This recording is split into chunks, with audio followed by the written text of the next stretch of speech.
Hello everyone and welcome to another edition of Cooz's Corner, where we talk a lot of sports and a little music. I'm your host Cooz, and the topic for today's episode is going to be about the new alliance that's being talked about between the ACC, the Pac-12, and the Big Ten. Before we get into that, I want to let you guys know that I had something really terrible happen to me over the weekend. I was in the Smoky Mountains in Tennessee with my family, and y'all will never guess what happened. My wife beat me at putt-putt. And to make matters worse, not only did my wife beat me at putt-putt, my oldest daughter also beat me at putt-putt, guys. I'm falling apart here. Look at this scorecard. Look at this. You see this 53 right here? That's my score. The 46 is my wife. The 48 is my oldest daughter, my 17-year-old daughter. Guys, this is just ridiculous. I can't keep letting this happen. It's terrible. Terrible, guys. Anyway, I'm still trying to recover from that. Now, on to the topic of the day.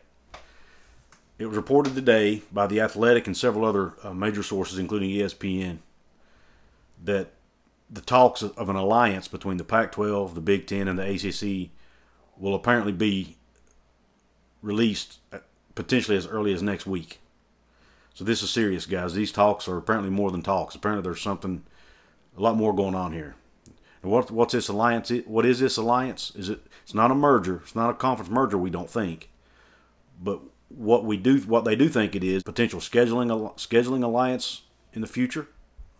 Obviously, it would have to be several years down the road if that happens, because most teams' schedules are made years in advance.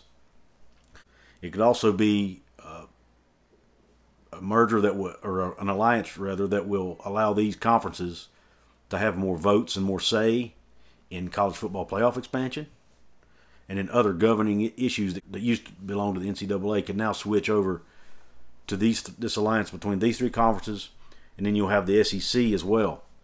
I think this is a move by these three conferences to position themselves to where the SEC is not going to dominate and rule everything in college football.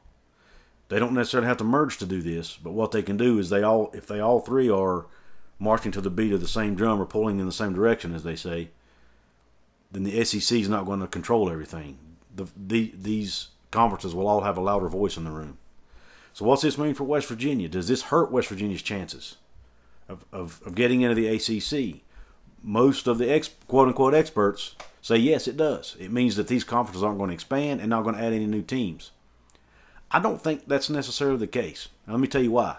This could strengthen the ACC's position to influence Notre Dame to join the conference full time. Because if these conferences put together a scheduling alliance and they're going to play each teams from the other two conferences more frequently, then that could force Notre Dame into joining, if that becomes the case. Second, if there's some kind of if the 12-team playoff, if the wording of the 12-team playoff, the rules around it are written as such to where conference champions have a better shot at getting in or have a higher seed, then maybe Notre Dame decides, well, okay, we got to join a conference or we're going to be left out of this.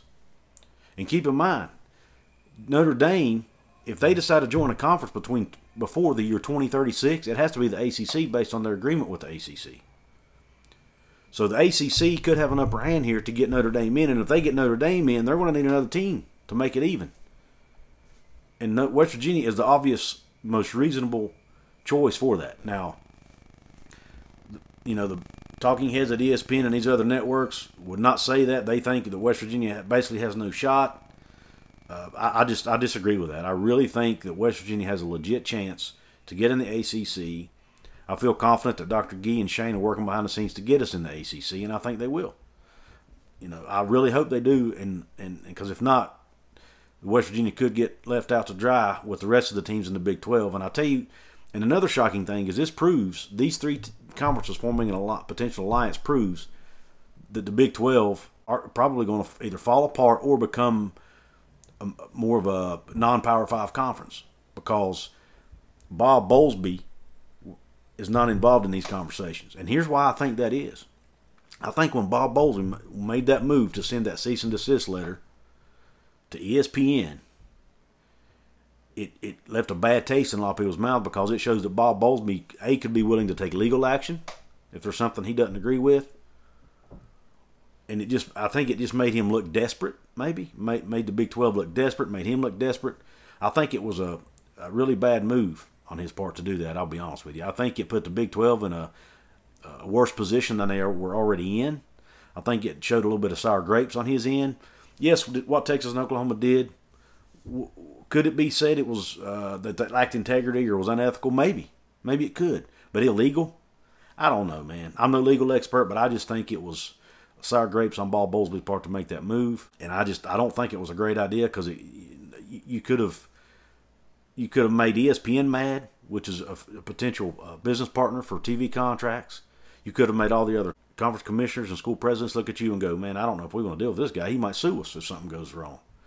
I just think he really hurt the Big 12's chances of forming any kind of alliance with these other conferences. I really do.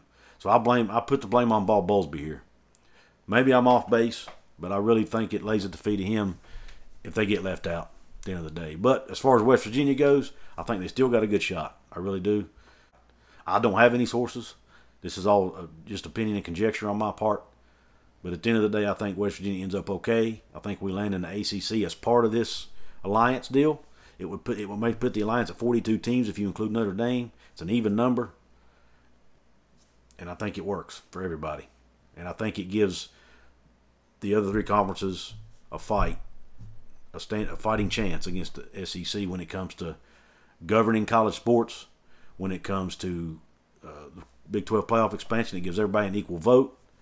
At the end of the day, when TV contracts start coming up for these conferences, it could also give them a better chance of getting more money if they agree to play teams from these other Power 5 conferences. So I think at the end of the day, it could be a win. If West Virginia is able to get in the ACC, along with this alliance forming, it could be a win-win for everybody, including the Mountaineers, except for the Big 12. The Big 12 could be hurting.